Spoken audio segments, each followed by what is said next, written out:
Greetings. I am Professor Mateus Mutola. Welcome to the Genius Culture Show. This show is aired, of course, every Tuesday. Every fortnight.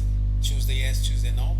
And today I'm so blessed and happy to have you on the show because we're gonna talk about something which is very interesting. As you are logged in right now, I want to ask you to share the link or share the show on your page, your Facebook page, your other pages, so that can get more people to listen to our conversation today. I am an author. I've written 6 books, and I want to talk with you. A thought which I written on my first book called The Art of Dying Empty. The Art of Dying Empty, which you can see right on the left side. I think that's my left side of my screen. Could be on the left side, the right side of your screen. Right on top there, you see this book, The Art of Dying Empty. And then you can find the description where you can find the book. But I also recommend you go to my website, mateusmutola.org. And then you can also go to PayHip, Mateus Mutola PayHip. And then you're going to find my page. You go there and you're going to get yourself a copy of this book, The Art of Dying Empty.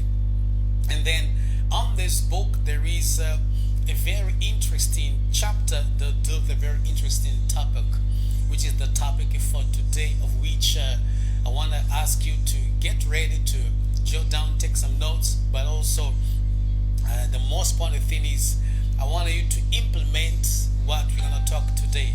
And of course, I'm going to share with you a few thoughts, but then in this book, The Art of Dying Empty, you're going to find more details and also more points as far as the topic for today is concerned. We're going to talk about the enemies of your success. The enemies of your success. Now, this is a very crucial topic, very crucial subject, very important theme, because in as much we want to make it in life, we need to understand that there are things that could deter us or slow us down or accelerate us in our quest to achieve our goals in our lives. And then when I'm saying the enemies of our success, you need to understand that there are things that will position themselves in order to try to hinder you or impede you from fulfilling your assignment on this earth. But then the first question which is important to answer right now is, what is success? Now, understand that there are 2 definitions of success which I love so much. The first one says that success is the fulfillment of a desired aim or goal. It is the fulfillment of a desired aim or goal. Many people, when we think of success, we think in terms of what we deem to be bigger things, greater things. Maybe purchasing a Mercedes-Benz, purchasing a Lamborghini, maybe making or attracting $1 million, which could be, of course, also a success. But then I believe it has to do with fulfilling any desired goal or aim.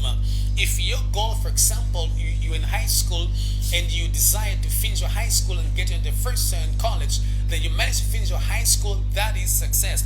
Then you want to take some exams or tests to get into university, and you do take the test and enter university, that is success. But then you got 4 years ahead of you so that you can go through your studies in order to fulfill the requirements for your degree or diploma. Then when you finish that, that is success as well. So success has to do with fulfilling different goals that have to do with different areas of your life. So that is success. And then to understand success not to be just a goal to be attained, but I see success as a journey. It is a journey. It's not a dead end. It's not something you are a place to achieve, just you have to arrive to. When you do that, then it is over. No, it is a journey. So you need to understand that success is a journey. But then the second definition, which I love so much about success, is that success is the fulfillment of the purpose for your existence. Ultimate success is the fulfillment for the purpose of your existence. So you gotta have this in mind. It is the fulfillment for the purpose for your existence. You have to know that your existence is for a reason. There is a reason why you weren't born, for example, 100 years ago. In other words, there was nothing significant for you to fulfill or do 100 years from now. That's why then you were not born back then. That's why you did not exist 100 years from now. Years back. But then you were born at the right time, right date, right time, right day, right year, right month. You were born in the right family, in the right neighborhood, environment. But then, because those conditions had the necessary tools that you need, that was needful for you to come to this world. But then you need to understand that your existence, there is a reason why God allowed you to come to earth. And you need to find this reason why you exist. You need to find the purpose for your being, because that's when life will begin to become significant to you. That's when fulfillment, the steps into real fulfillment in life, you begin to attain. Once you know why you exist, once you understand the purpose, the reasons, or the problems you've come to solve on this earth. That's why I say that success is the fulfillment of the purpose for your existence. Unless you know why you exist, why you came to earth, why you were born, why you are alive today, you may never have a fulfilled life. So that's the thing I want you to understand today, that these are the two key definitions of success, which I love so much. The first one I said, it is the fulfillment of a desired aim or goal. Number two, it is the fulfillment of the purpose for your existence. Now, what could be the enemies of success? I want to share with you briefly 6 things which I have in mind as the enemies of success, which I share in details on the book, like you can see on your screen, The Art of Dying Empty. In this book, I share about 11, if not 12, for enemies of your success. And today, I want to share with you about just 6. You can go to my website and then download for yourself this book and begin to start this book and make sure you practice the principles narrated in this book. The first enemy of your success, which I have right now, is your last success or accomplishment. Your last success or accomplishment could become the enemy of your success. Why? Because you can fall into a state of contentment. You can fall into a state of passivity. You can fall into a state of conformity. Like, I got it, I've attained it, so I'm gonna stay right here. You can camp in there.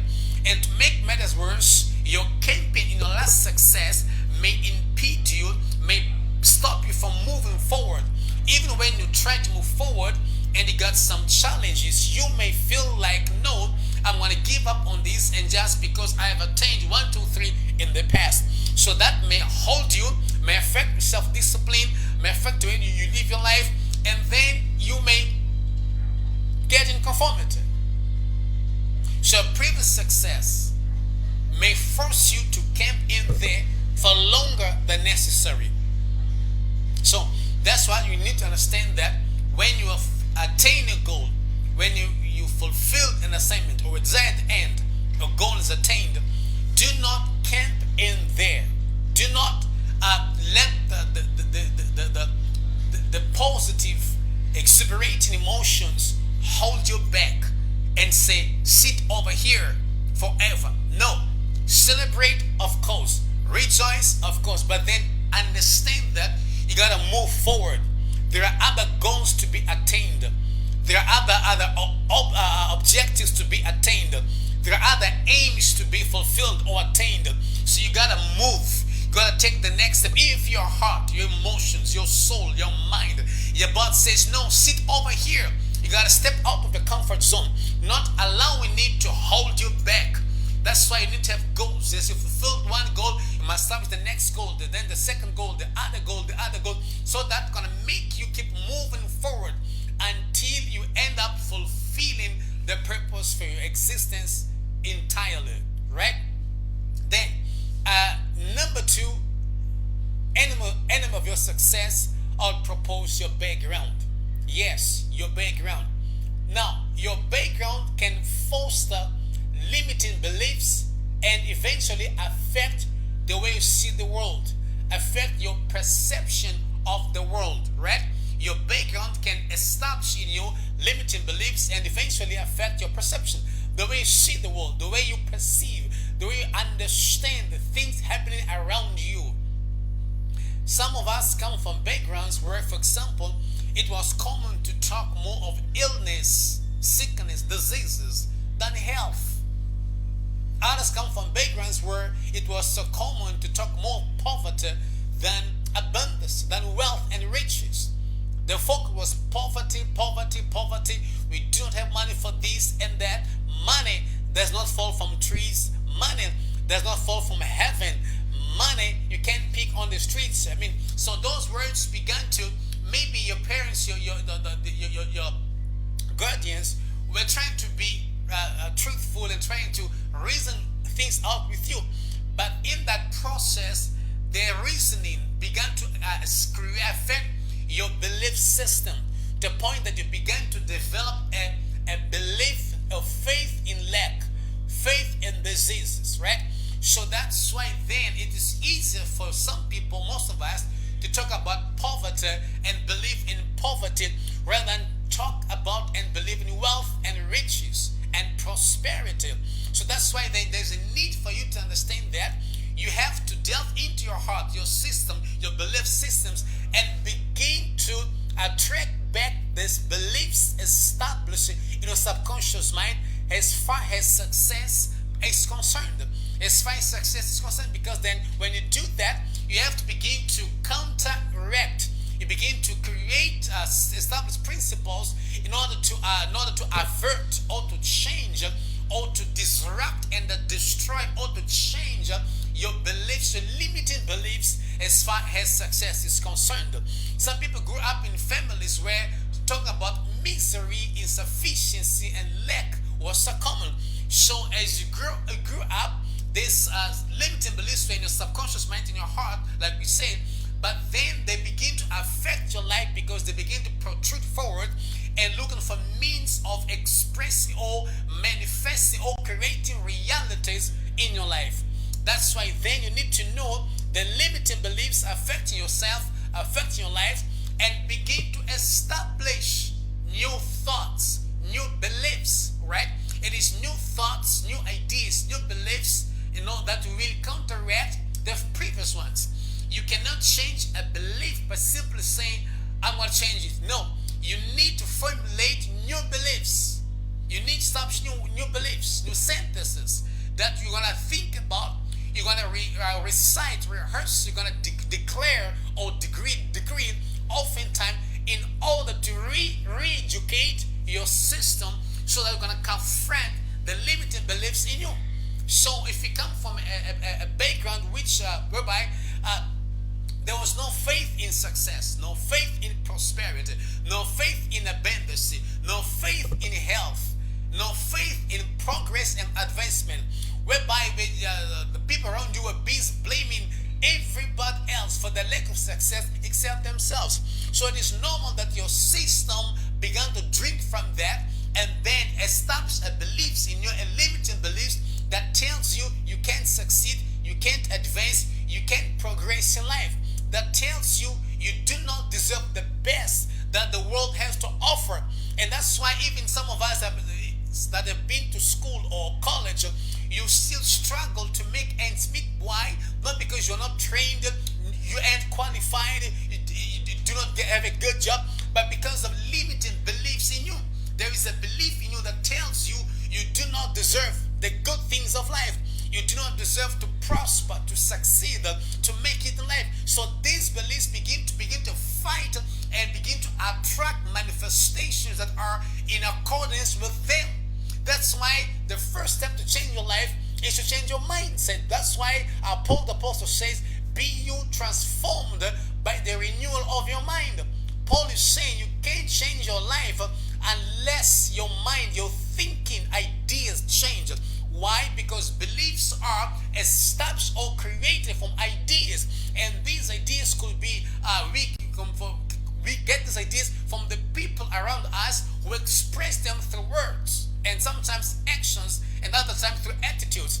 But then some of these ideas may reverberate in our minds constantly, oftentimes going through our minds telling us we can't make it, we can't succeed, we can prosper, we can be good health, and so on and so forth. And the more we entertain these thoughts, the more the belief is reinforced and strengthened and fortified in our system. That's why, again, if you're gonna change your life, you gotta get to your mind. You're gonna know what beliefs are in your heart, and then to change those beliefs, you're gonna go into your mind, and to get into your mind, you have to write down, formulate new ideas. So your background can affect your life drastically. Just think of a child who is born today. Now, this child, we got 3 periods of what I call 3 sets of 7 in our lives. The first set of 7 is from 0 or 1 to 7. The second is from 8 to 14. And the third is from 15 to 21. Guess what? From these 3 sets of 7, the first one is the most crucial. It's the most important. Why? Because our hearts are not guarded. Our hearts are not protected. Beliefs are formed in our hearts, are rooted in our hearts, and this heart of ours is not protected. And the main protector of our hearts is our conscious mind. And our conscious mind begins to develop fully at the age of 7. It keeps coming slowly, but surely. But then it begins to root down at the age of 7 to 8. But this time, 7, a lot might have happened in your own life. A lot might have been said. You might have heard and seen a lot. And these things you might have seen and heard, they went straight into your heart. And by the time your conscious mind, your protector, is awakened, there is a lot of stuff already established in your heart. And we keep growing. And by the time we are 15, 21, what happens is that these things in our heart begin to release energy that goes into the cosmos and begins to attract situations, circumstances, events, and people that are in accordance with our beliefs in the process, which with the aim of eventually creating manifestations in our lives. That's why some people tell you, hey, I don't know what's happening in my life, because whenever I take 3 steps forward, it's like I take about 10 steps backwards. The question is, what makes you take 10 steps backwards? Is it because you ain't qualified? No.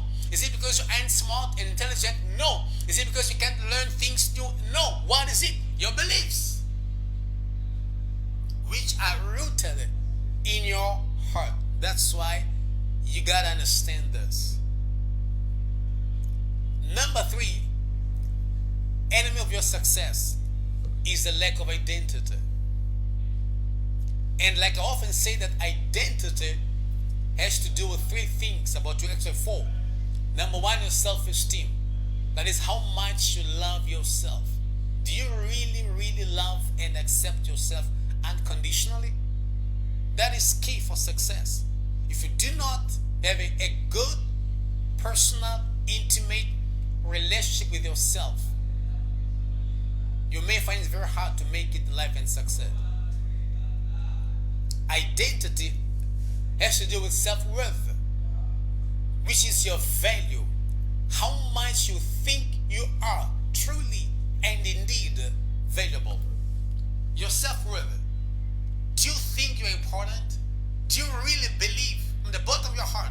Are you truly conscious and aware of your importance? The other thing is self-image, which are mental pictures that you have in your subconscious mind about who you are. And these mental pictures are also responsible for creating manifestations in your life. That's why if you want to change your life truly for the better, you need to also work on your identity. It's very important, your identity. You need to work on your self-esteem, you need to work on your self-worth, but also your self-image. This is the key. Otherwise, if you're not confident in yourself, if you're not confident in your body, in your skin, you may find it very challenging to succeed in life. Number 4,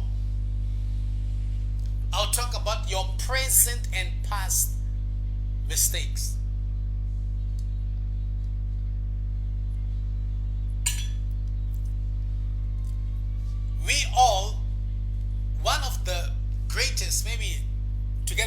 place, I mentioned to say failure, because failure is one of the most gripping fears or attitude that creates fears in man, that really stops us from stepping out of the boat and launching into the deep. Because life's all about faith. Because scripture says, the righteous shall live by faith. And faith means sometimes that there isn't certainty. You just believe in God, what He says. You believe in your vision. You are conscious of that. But you are uncertain because practically you may not even know how to get there. But simply step out in faith. You are driven by your desire to see the vision come to pass.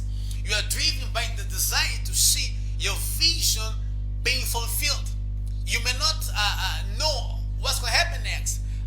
My mentor, River, says that faith means is taking the next step. That's all. He says you do not have to understand it all. You do not have to have it all together or know it all. Just take the next step. And as you keep moving forward step by step, eventually the ideas, the thoughts, the way will eventually unfold and open up unto you. But oftentimes we are gripped because we want to be sure, we want to be certain, which in some instances may work, but in many other instances may not work. You got to step out of the boat. I mean, let me ask you this question. How do you think that Peter could know that he could walk on water unless he jumped out of the boat into the water? Even though he might have drowned because of fear, he walked back with Jesus. He walked with Jesus back into the boat. So he walked twice to Jesus. He drowned. He was drowning. Jesus got hold of him, but then they walked back into the boat again. But see, unless he jumped out of the boat, he could never guess that he could indeed walk on water. And sometimes life's such like that. You gotta live on the you're gonna live on the edge of the mountain, of the cliff. That's faith. But then fear of failure may hold you back. And adding to this, the fear could be fed by and with your previous mistakes.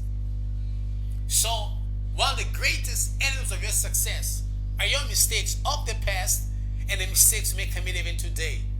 That's why you need to understand one thing. That's why many people are so scared of stepping out of the boat, because they fear making mistakes.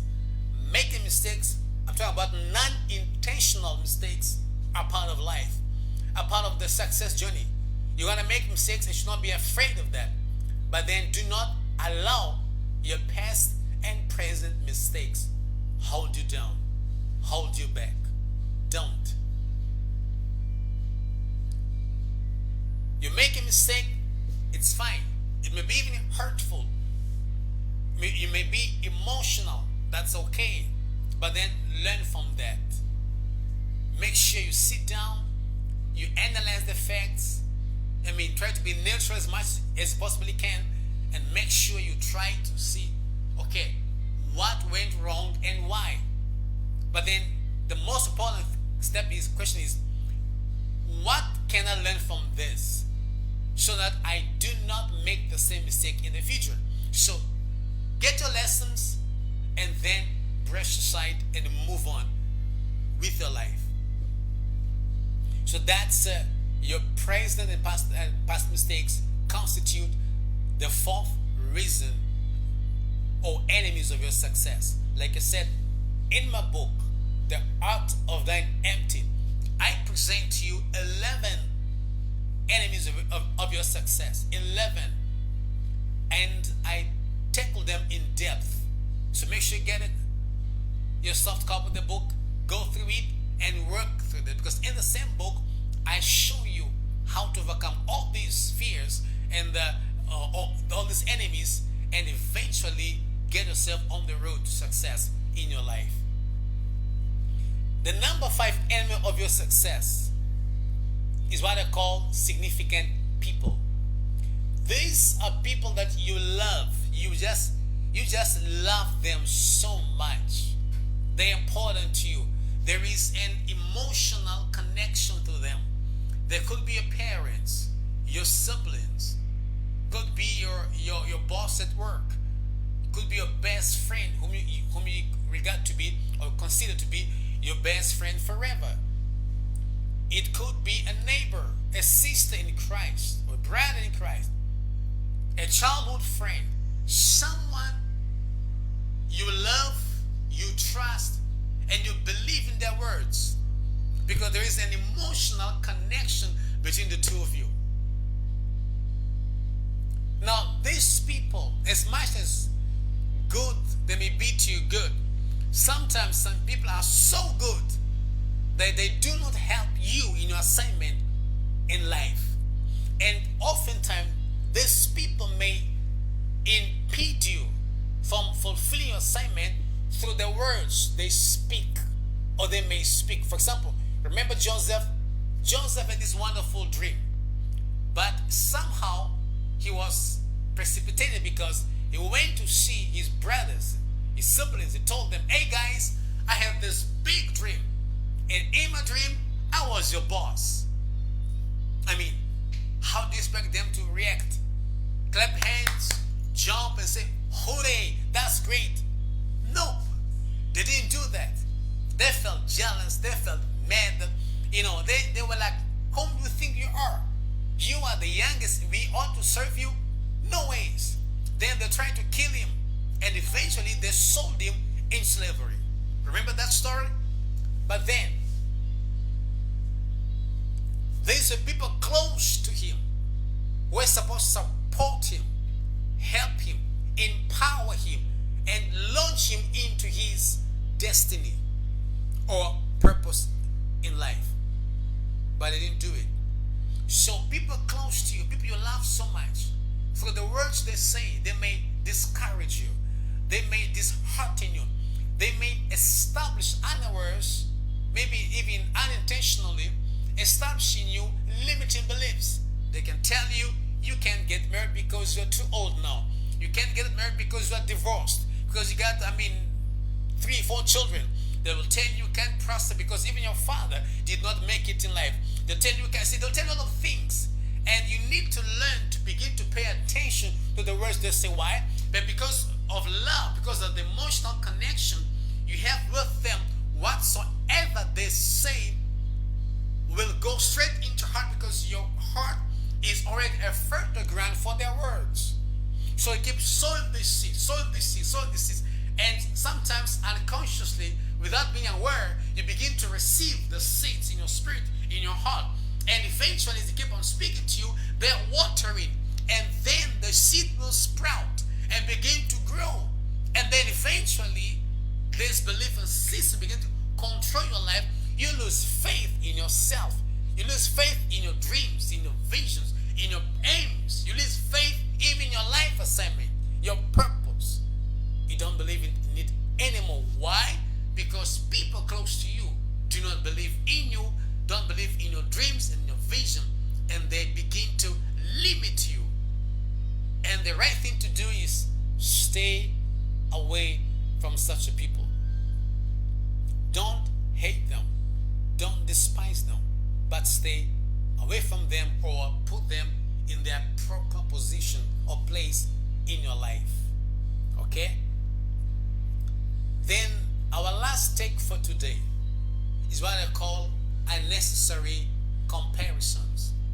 Unnecessary comparison. Now, these comparisons, they happen when you begin to compare yourself with other people.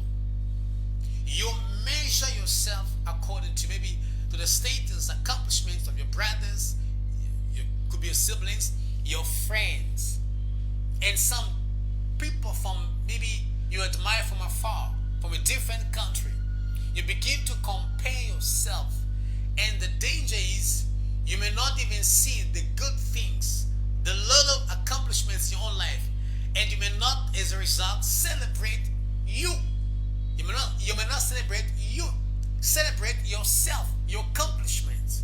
You begin to despise, ignore, not to feel so good about yourself, because in that comparison, you begin to feel inferior to them. Because, for example, they got 2 cars, you're still walking, you begin to feel like you do not deserve to own a You don't deserve to make it in life. You don't deserve to succeed as well. You begin to even think that you're inferior intellectually in comparison to them. You are comparing yourself to them. That's why I love to say that life is not a competition, but a manifestation. May I say it again? Life is not a competition, but a manifestation. You are born for a reason. You came to this earth for a reason. There is a higher calling upon yourself, and this calling comes from your Creator, God Almighty. You came to fulfill His assignment on earth. You're just His player. So that's why you need to focus yourself on what He says about you rather than on what men, friends, be parents, be relatives, people close to you begin to say. No, you need to focus on what your Creator says about you. So these comparisons, which are called unnecessarily, may block your life. They are great enemies of your success. Because, for example, during school, if you went to school, remember, the students getting A's in the classroom, in the tests, in the exams, you used to think that they were going to make it in life. But history tells us the opposite.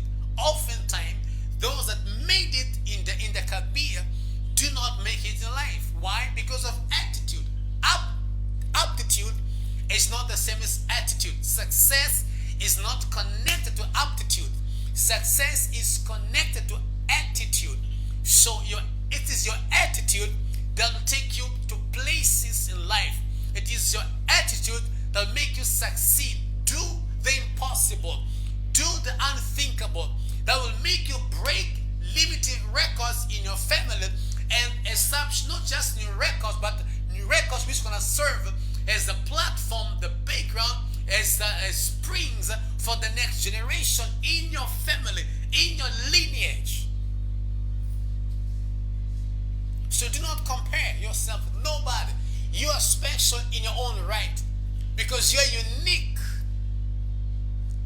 You are created in the image and likeness of God, and God has never been in the business of repeating Himself in creation. We're talking about in my country, Mozambique, 30 million people in the world, 7.8 billion people. We are all unique and different and special in our own right. That's why from today, stop comparing yourselves with other people. Begin to look into yourself. Begin to celebrate yourself. Search for the good in you. Begin to praise the good in you. Take yourself out. Write down your accomplishments. Those which you think the Lord will write them down and make sure you view them, you glance them, you see them, you think and meditate upon them at least once a day. So that you begin to build your self-esteem, your self-confidence. You begin to understand you are not here to be nobody else. Do you know that there are people that suffer a lot in life because they're trying to please someone else? They're trying to live someone else's life. There are things I can naturally stand. There are things, the same thing you may not naturally stand, which is okay. We need to agree that it is okay to be different. We need to agree to disagree on that one.